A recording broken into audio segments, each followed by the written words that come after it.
l'intérêt, c'est de relever les mensonges qui circulent à propos de la franc-maçonnerie, le plus souvent de francs-maçons.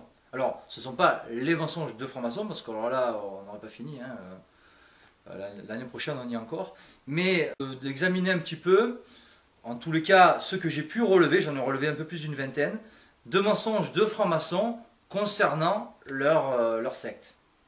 Alors, premièrement, la franc-maçonnerie a eu le pouvoir il y a plusieurs siècles. Elle n'a jamais été aussi peu influente qu'aujourd'hui. Là, cette citation, je la tiens de François Coche. Et donc, c'est totalement faux. Hein.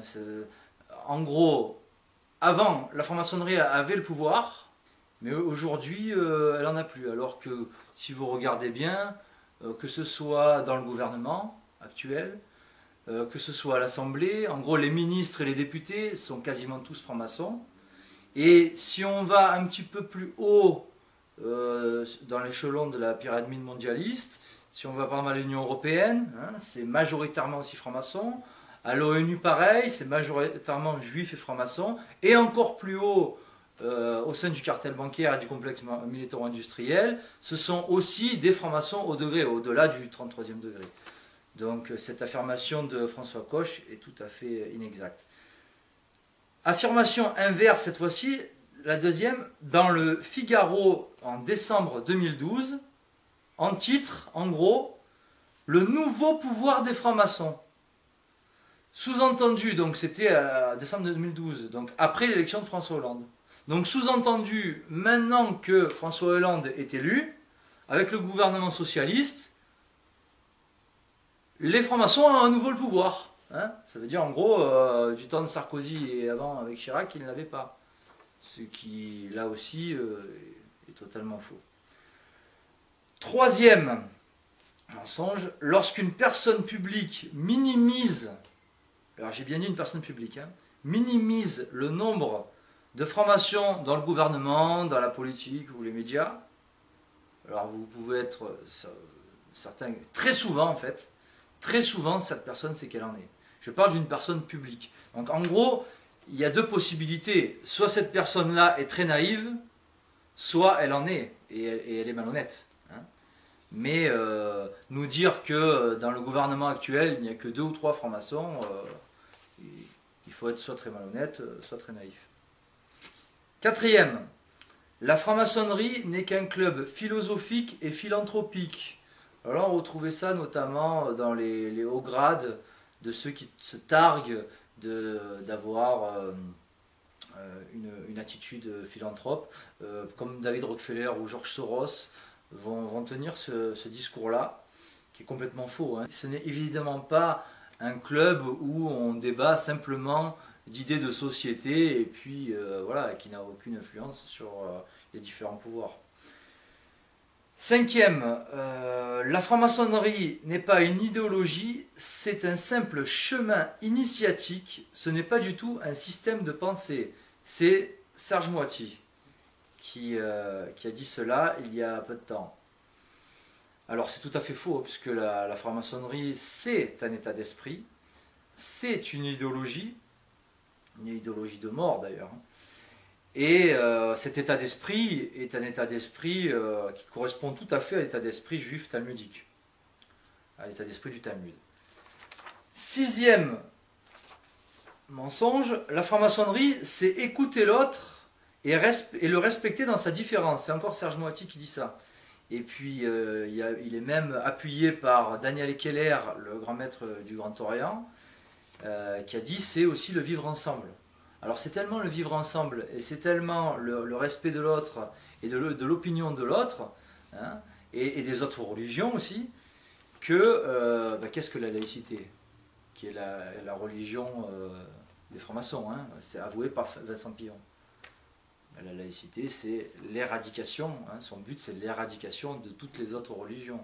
Donc en matière de respect de l'autre et de respect des différences, on pourrait faire mieux que la laïcité maçonnique. Septième, la franc-maçonnerie ne s'immisce pas dans la politique. Aucun rôle politique, c'est juste des débats d'idées, voilà. Alors pour cela, plutôt que de longs discours, je renverrai vers mon dernier petit livre, Synthèse du mouvement révolutionnaire, qui prouve faits et documents à l'appui, très synthétisé évidemment, puisqu'il n'y a qu'une cinquantaine de pages, que la franc-maçonnerie jouait un rôle majeur dans l'avancée du nouvel ordre mondial et dans le mouvement révolutionnaire mondial à travers les révolutions, les guerres et les crises qui ont été fomentées depuis 1789. Et donc que cette secte joue un rôle majeur, a joué un rôle majeur politique durant l'histoire, mais un rôle majeur aussi politique tout court sur le plan législatif, à tous les niveaux dans la politique sociale et sociétale encore aujourd'hui en 2014. Huitième mensonge, les loges n'ont strictement aucun rapport avec les réformes de l'éducation nationale. Alors il faudrait reprendre cette phrase et écrire que les loges sont à la source des réformes de l'éducation nationale. Et d'ailleurs, il y a eu certains aveux de francs-maçons il y a maintenant quelques décennies qui disaient que les loges sont le laboratoire de la société. Hein, et qui avouaient que les lois sur la contraception et l'avortement provenaient directement des loges. Donc là, il faudrait que les francs-maçons se mettent d'accord les uns avec les autres, puisque les uns disent une chose et les autres disent le contraire. Neuvième mensonge. Les questions économiques et sociales n'ont rien à voir avec la franc-maçonnerie, ce qui rejoint celle d'avant. Sur le plan politique, économique et social, donc, la franc-maçonnerie joue un rôle fondamental. Dixième mensonge. La franc-maçonnerie n'a rien à voir avec les guerres de religion qui éclatent à travers le monde. Alors c'est tout à fait l'inverse, c'est-à-dire qu'on va dire la judéo-maçonnerie, c'est-à-dire la franc-maçonnerie qui fait l'intérêt principal du judaïsme, a régulièrement fait en sorte de monter les religions, les autres religions, les unes contre les autres. Et d'ailleurs, à travers les guerres, que ce soit les guerres civiles ou les guerres mondiales, en fond, on retrouve le plus souvent une guerre de religion. Et la judéo-maçonnerie est à l'origine de ces guerres de religion. Onzième mensonge. La franc-maçonnerie, ce n'est pas une église sans Dieu. C'est Daniel Keller, grand maître du Grand Orient de France, qui a déclaré cela. Et en fait, ce qui serait exact de dire, c'est que la franc-maçonnerie, c'est la contre-église avec un faux Dieu qui est le grand architecte de l'univers. Douzième mensonge. Les juifs et les francs-maçons sont le bouc émissaire idéal, bouc émissaire parfait, quand la société va mal. Alors là, c'est encore Keller, ils étaient sur un plateau là, de la chaîne parlementaire, LCP. Ils étaient tous d'accord, hein, c'était soi-disant un débat et en fait, ils étaient tous d'accord sur l'essentiel, c'est-à-dire défendre la franc-maçonnerie, synagogue de Satan. Et donc, il y a eu cette affirmation, et en fait, ce ne sont pas les boucs émissaires, mais les bourreaux des nations. Des peuples et des nations, et en particulier des nations chrétiennes, et ce sont les premiers responsables lorsque la société va mal, puisque ce sont eux qui sont aux affaires, ce sont eux qui sont au pouvoir. 13e, j'ai été franc-maçon il y a des années, mais plus aujourd'hui. Et la personne qui tient ce discours-là va ensuite, comme Moiti ou Gilbert Collard ou d'autres, tenir un langage 100% maçonnique, faire l'éloge même de la secte, et minimiser son influence au sein du pouvoir, minimiser son pouvoir. Alors, écoutez, quand une personne tient ce discours-là, vous pouvez être sûr, non pas à 99% que cette personne c'est un franc-maçon, mais à 100%. Voilà. 14e, et ça c'est important pour ne pas se laisser berner par ceux qui se prétendent, et ça vous le retrouverez très souvent, des personnes qui s'expriment sur la franc-maçonnerie. Ah mais je n'en suis plus, j'en suis sorti donc je peux mieux en parler, et ils vont désinformer le plus souvent sur la franc-maçonnerie. 14e, on peut entrer et sortir facilement de la franc-maçonnerie et éventuellement y revenir. Donc comme à l'hôtel, quoi, voilà, ou ou la cafette. On rentre, on sort, tranquille, voilà. Tiens, la carte, je le prends comme au club, c'est le club de sport. C'est là, j'ai terminé, cette année je viens plus. Ben non, évidemment, ça ne se passe pas comme ça. Surtout dans les hauts grades, où quand même on a accès à certaines informations, on commence quand même à savoir certaines choses. Au plus on monte, au plus il est difficile d'en sortir. Voilà. Donc cette affirmation, pour être à peu près vraie dans les bas grades, donc apprenti, compagnon et maître de la maçonnerie bleue. Mais pas lorsqu'on monte en grade. 15e mensonge, les personnalités. Alors là, j'ai vu ça dans une petite vidéo trouvée sur internet, là, quelqu'un qui défendait bec et ongle la franc-maçonnerie. Les personnalités prétendues maçonniques ne le sont souvent pas. Et la personne cite Lafayette, Mozart, Napoléon et d'autres. Alors, déjà, ces personnes-là l'ont été, hein, les personnes qu'il cite. Et d'ailleurs, qui cherche trouve, hein, vous pouvez retrouver les documents, hein, comme quoi Napoléon a même été ensuite excommunié de la franc-maçonnerie au début du 19e siècle. Donc voilà encore un grand mensonge, puisque souvent des personnalités célèbres, souvent des fausses idoles d'ailleurs, furent des francs-maçons haut gradés.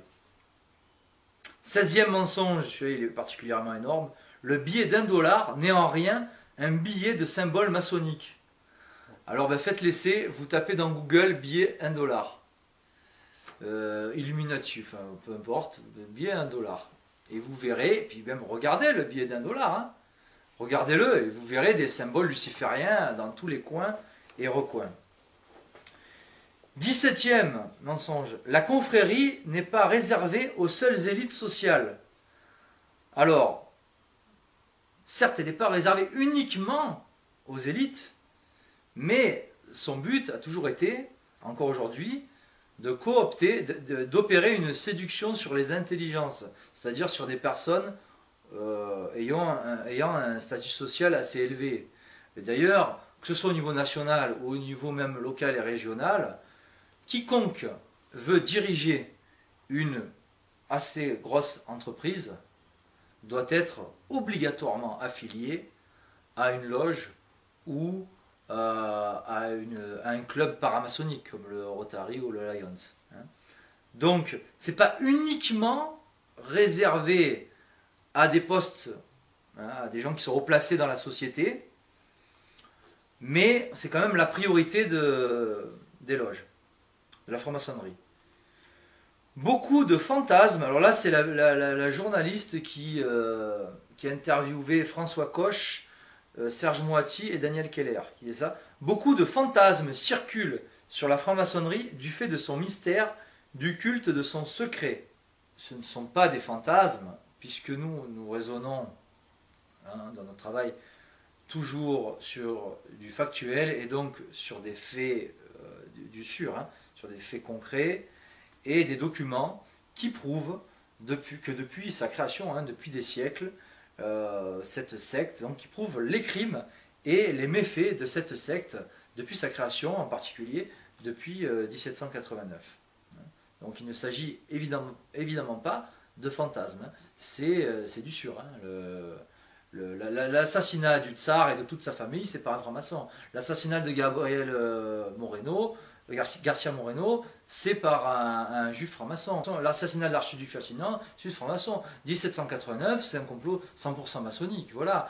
Kerensky était juif franc-maçon, les autres aussi, Lénine, voilà, la révolution bolchevique, c'est les juifs francs-maçons. Bon voilà, la loi sur l'avortement, c'est encore les francs-maçons. Tous ces crimes-là, pendant des siècles, contre le trône et l'autel, c'est la franc-maçonnerie de la Z, c'est à chaque fois des francs-maçons. Donc ça, c'est pas un fantasme.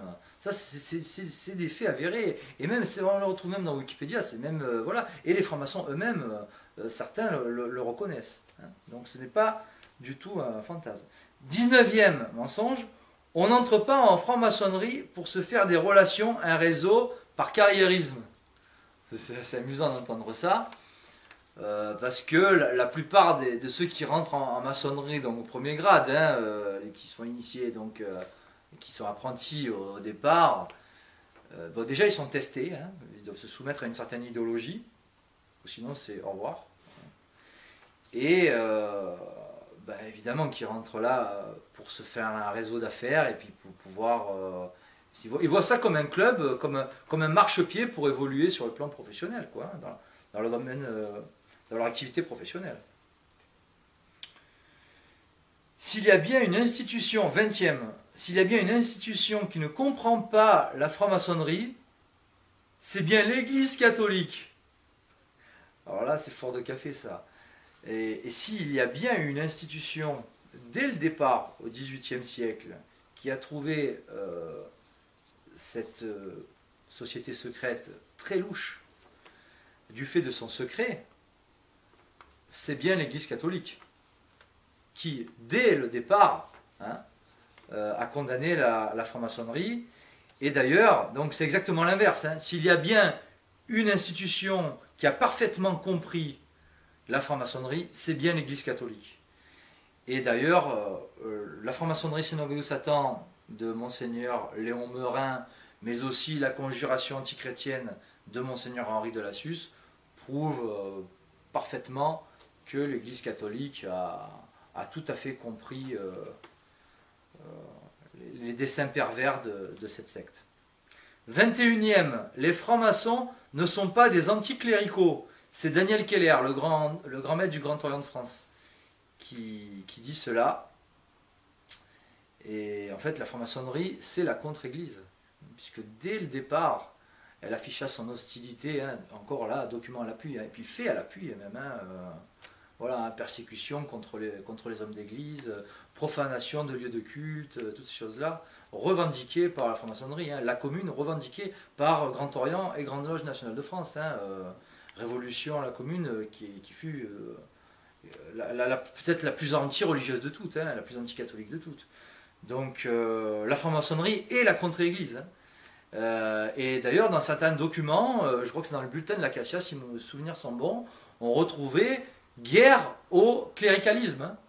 Il disait clairement, donc, guerre aux prêtres, guerre aux hommes d'église et guerre au cléricalisme. Et donc là, nous avons Daniel Keller qui nous dit les francs-maçons ne sont pas des anticléricaux.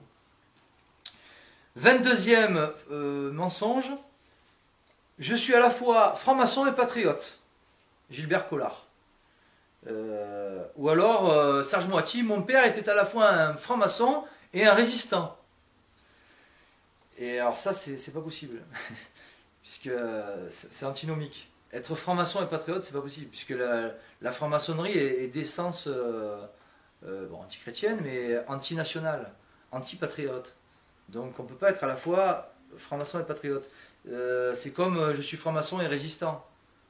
Les francs-maçons sont au pouvoir, donc on ne peut pas être du pouvoir et se dire je résiste contre le pouvoir. Là aussi, non, c'est antinomique. C'est comme dernièrement Manuel Valls au Trocadéro, là, avec Kuki Arman, Meir Habib, Bernard Lévy autour de lui, là, il y avait toute la clique. Soyez fiers d'être juif et français. Non, Valls. C'est pas possible ça non plus. Juif de papier. Si vous êtes juif, vous n'êtes pas français. Vous êtes juif de papier, mais votre cœur, il est israélien. Qu'on soit clair. Et ça aussi, c'est pas discutable. C'est un fait avéré. Par contre, là où Valls avait raison, c'est quand il conclut juste après, les juifs sont plus que jamais à l'avant-garde de la République. Et là, il n'a pas tort, il dit une vérité. C'est-à-dire que la République, création purement maçonnique, vraiment a été fondée dans l'intérêt de la domination des Juifs sur les nations et les peuples. Donc là, il dit vrai. 23e, on peut rester franc-maçon sans en être. Ça, c'est Serge Moiti. Donc en gros, je suis franc-maçon de cœur, je le suis encore, mais j'en suis sorti, je ne le suis plus. Non, faux. Faut arrêter avec ces bobards-là. Si vous êtes franc-maçon de cœur, c'est que si vous l'êtes, vous n'en êtes pas sorti. Parce qu'il y a, voilà, quand on est franc-maçon, surtout dans des hauts grades, on a tout à perdre à en sortir. Voilà, on n'est plus rien, on perd tous ces réseaux. Donc non, il faut arrêter avec ces bobards-là. On ne peut pas rester franc-maçon sans en être. Voilà, on l'est ou on ne l'est pas. Mais on n'est pas franc-maçon de cœur sans être affilié. 24e et dernier mensonge, on y arrive. En maçonnerie, on effectue un travail sur soi-même lors d'un cheminement initiatique. La franc-maçonnerie travaille au progrès humain, donc en gros, hein, s'améliorer soi-même pour améliorer la société. Hein. Et c'est ce qu'ils appellent l'humanisme. Donc, déjà, le meilleur moyen d'avoir une vie intérieure, hein, et de progresser intérieurement dans les valeurs, c'est évidemment pas de s'affilier à une loge, mais c'est en se convertissant intégralement à la religion catholique. Et cet humanisme qui est prôné par les loges, c'est en fait une idéologie qui est centrée sur l'homme et non pas sur Dieu. Et c'est un état d'esprit qui renvoie à l'orgueil de l'homme et à la révolte contre Dieu. Voilà, pour faire court. Mais ce qui est le plus intéressant, ce ne sont pas tous ces mensonges. Alors c'est quand même important, hein, de ne pas se faire avoir, hein, par toute cette propagande qui circule, et notamment sur la franc-maçonnerie. Mais ce qui est intéressant, ce sont les non-dits. Ce que, par exemple, Daniel Keller, Serge Moiti, Gilbert Collard ne diront jamais à propos de la franc-maçonnerie. C'est-à-dire que la franc-maçonnerie est une société secrète, plus exactement une superposition de sociétés secrètes où ce qui se passe en haut, dans les hauts grades, est inconnu des bas grades. C'est un état d'esprit qui correspond tout à fait à l'état d'esprit juif talmudique. C'est la contre-église, clairement. C'est l'anti-catholicisme, c'est l'anti-église catholique. Et c'est surtout l'instrument de domination du judaïsme international. C'est l'alliance concrète du juif et de Satan par le mensonge et le secret. Et c'est, selon l'expression de l'Apocalypse de Saint Jean, la synagogue de Satan.